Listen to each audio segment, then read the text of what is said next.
Geisiane, deixa eu lhe contar uma novidade.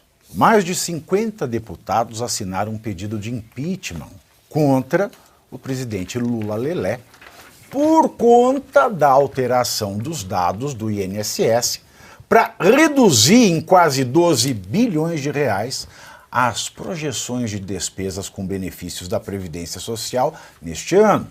Segundo os parlamentares, a manobra pode ser considerada uma pedalada fiscal, mesma medida que resultou no impeachment da ex-presidente Dilma Rousseff. O pedido foi proposto e protocolado pelo deputado Ubiratã Sanderson, do PL. E aí? Vai para frente ou vai para trás? Já tem um monte de pedido de impeachment contra ele, né? Não, a minha primeira fala seria justamente essa, né? Não é a primeira vez que o Congresso protocola um pedido de impeachment contra o Lula. Material para isso nós temos. Nós temos material suficiente, por exemplo, para emplacar um impeachment do Alexandre de Moraes. Já foi comprovado que ele teve desmandos de poder, assim, tudo dentro da lei, tudo comprovado, assim. O que não faltam são provas e fatos e dados da realidade que levem para esse caminho. A grande questão é, nós saímos há muito tempo da esfera da realidade, da esfera dos fatos. O que acontece no nosso país é uma série de narrativas. E, infelizmente, a narrativa aí suprema, soberana, o mainstream todo é na mão da esquerda. Quem manda no campo cultural todo, quem manda em todas as comunicações, quem manda nos meios acadêmicos é a esquerda. Então, assim, por mais que a gente tente se movimentar, a gente não consegue porque a gente está preso aí, está com essa pedra no calcanhar em relação à cultura. Eu acho um ato válido, só acho que não vai para frente. Acho que não vai dar em absolutamente nada em relação a esse impeachment, infelizmente, inclusive. E também, assim, né, a gente vai impeachment o Lula e aí quem é que vai assumir? O Geraldo Alckmin?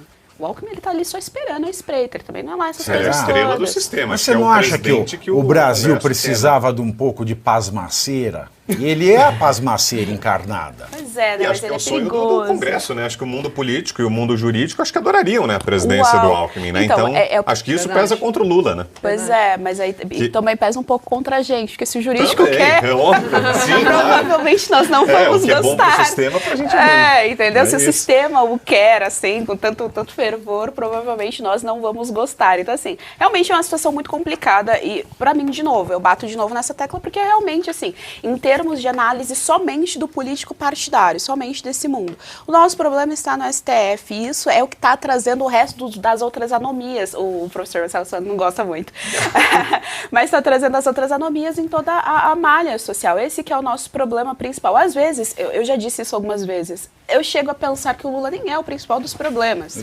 Eu acho que não é. Nem é o principal, entendeu? Não Ele é o cara que fato. tá lá, aí ele fala uma série de bobagens. Esse discurso, por exemplo, em relação à educação, me lembra muito o Lula de 2002, lá, que é o mesmo discurso, batendo na que é a educação e tal. A gente sabe que a educação no Brasil ela é totalmente tomada pelo socioconstrutivismo, então é uma porcaria a educação no Brasil, essa que é a realidade.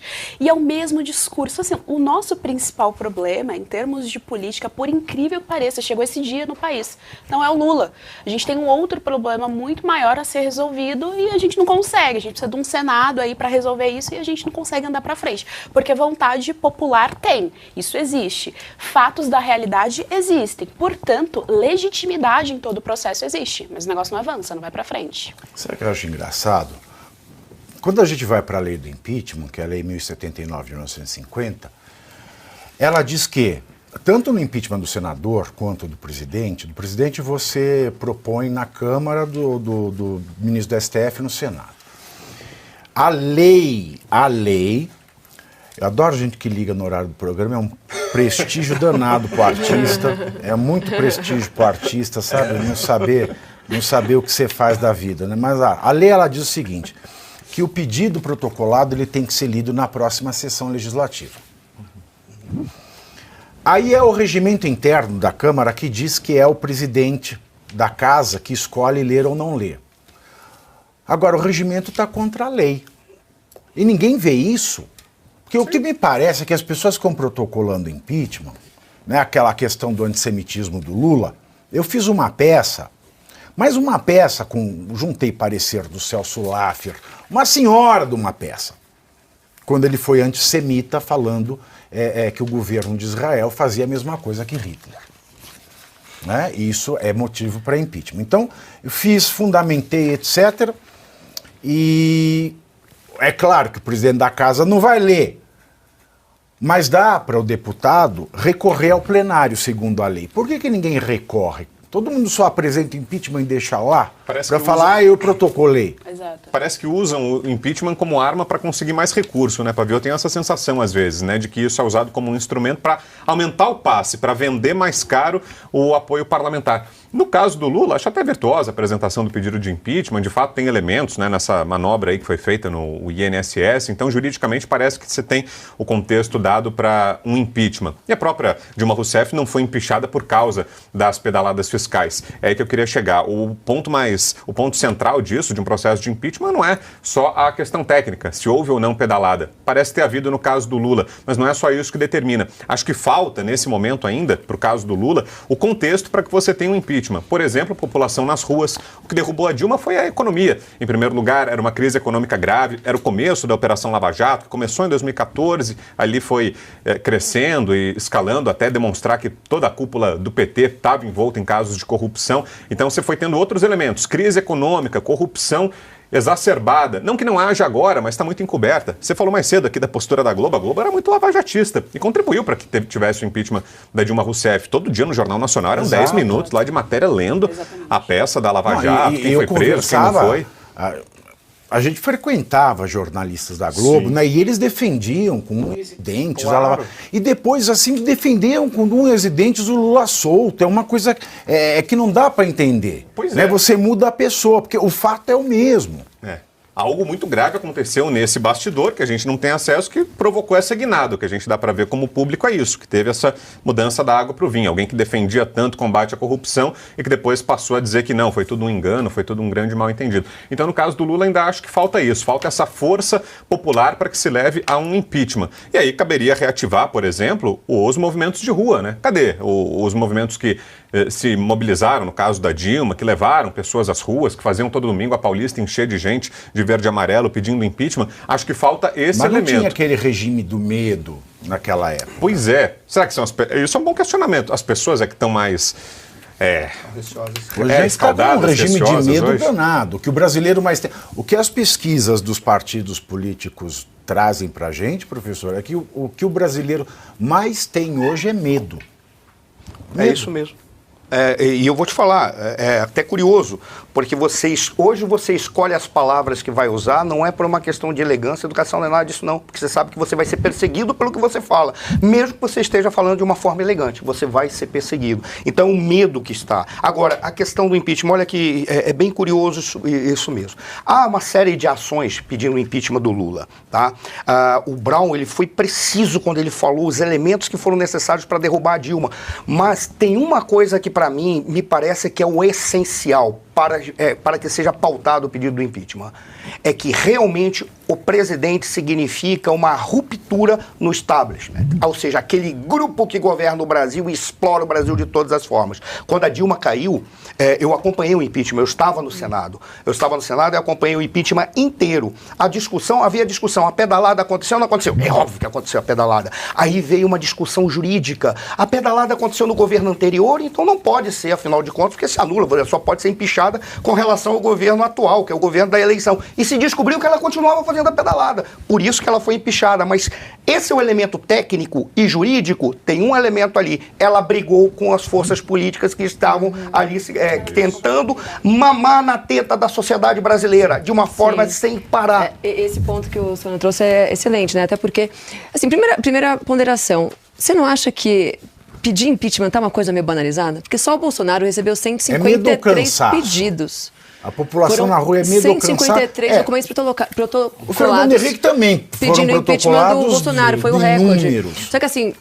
você precisa de 342 assinaturas de deputados para aprovar o impeachment e depois 54 assinaturas de senadores. É muita coisa. Qual a chance? Qual a chance de 342 deputados assinaram o impeachment da esquerda? Votarem, né? Votarem.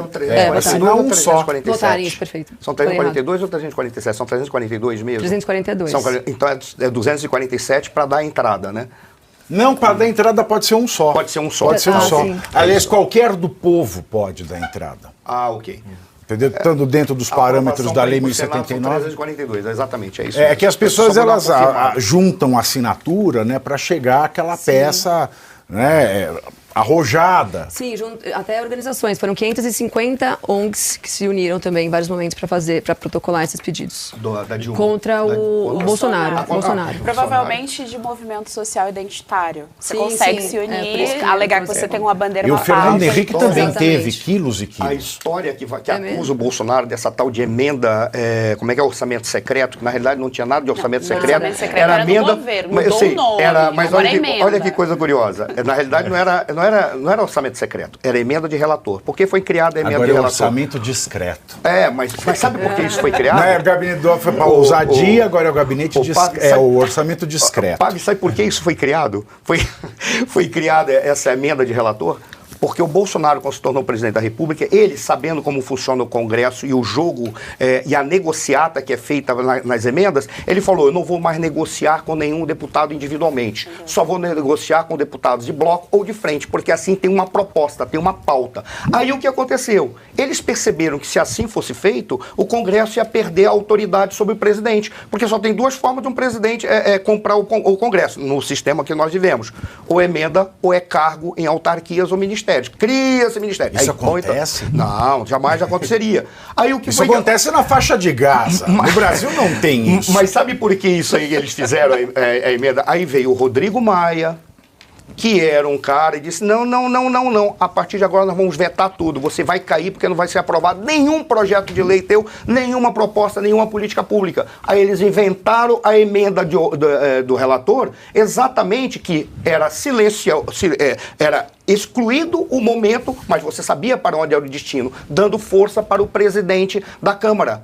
Ora, o presidente da Câmara na realidade, é presidente da comissão do orçamento. Dava força para ele. Aí ele falou, a partir de agora, o Bolsonaro está nas minhas mãos. O Bolsonaro não tinha o que fazer. O Bolsonaro não teve culpa nenhuma com aquela emenda de relator, muito menos com esse tal de orçamento secreto. Isso foi feito pela Câmara, especificamente por 2, 3 lideranças, para colocar o Bolsonaro nas suas mãos. Mas aí é que está a jogada. Quando você pega e dá uma olhada, nós estamos vendo aí a questão do pedido de impeachment do Lula. Sabe quando que isso vai acontecer? Na hora que eles perceberem que o Lula está rompendo, não porque ele quer, porque ele é bom, porque ele está rompendo com a possibilidade de esses grupos manterem o controle sobre a sociedade brasileira.